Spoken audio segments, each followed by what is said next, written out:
After Charles Darwin returned to England from the voyage of the Beagle, he was hard at work studying and reading and philosophizing.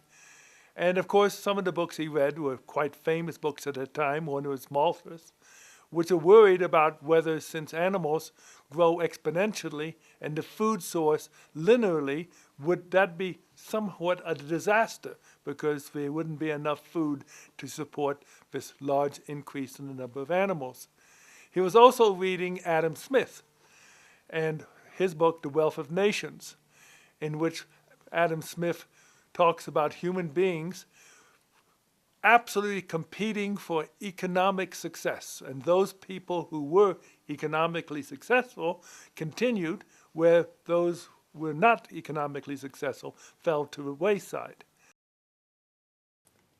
And then Darwin probably, in 1838, the light bulb went off and thought that, like in Adam Smith's book, animals would compete with each other. These 2 million organisms, species, of which you have many, many individuals in any one, only a small fraction of these individuals ever survive to adulthood so they could produce more eggs for the next generation. In some cases, 99% of them die.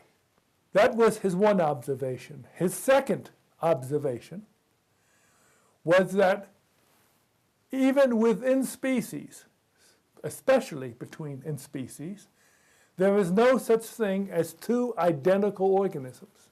Now today we know that's really true. Even identical twins are not identical.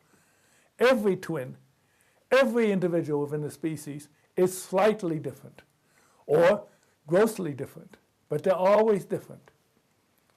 And as Stephen Jay Gould, in one of his books, would say, just look around you and see how we are all one species and how different we are. Some are big and some are small, small or wide, different colors, different textures, skin of hair, and etc.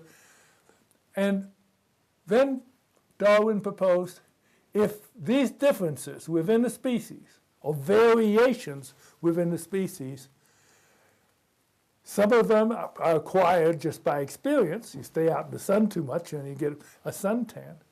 But many of these are inherited. In other words, if the parents have curly hair or blue eyes or any other characteristic, maybe even big ears, there is a certain probability that these characteristics will be passed on to the offspring. Now, if some of these characteristics would benefit the survival of an offspring in an ever-changing environment, when sometimes it's wetter and drier and windier, high altitude, low altitude, wet, dry, if some of these variations would benefit those organisms who have abilities to cope with this changing local environment, they would be selected for. And this is what we call, what Darwin had called, natural selection.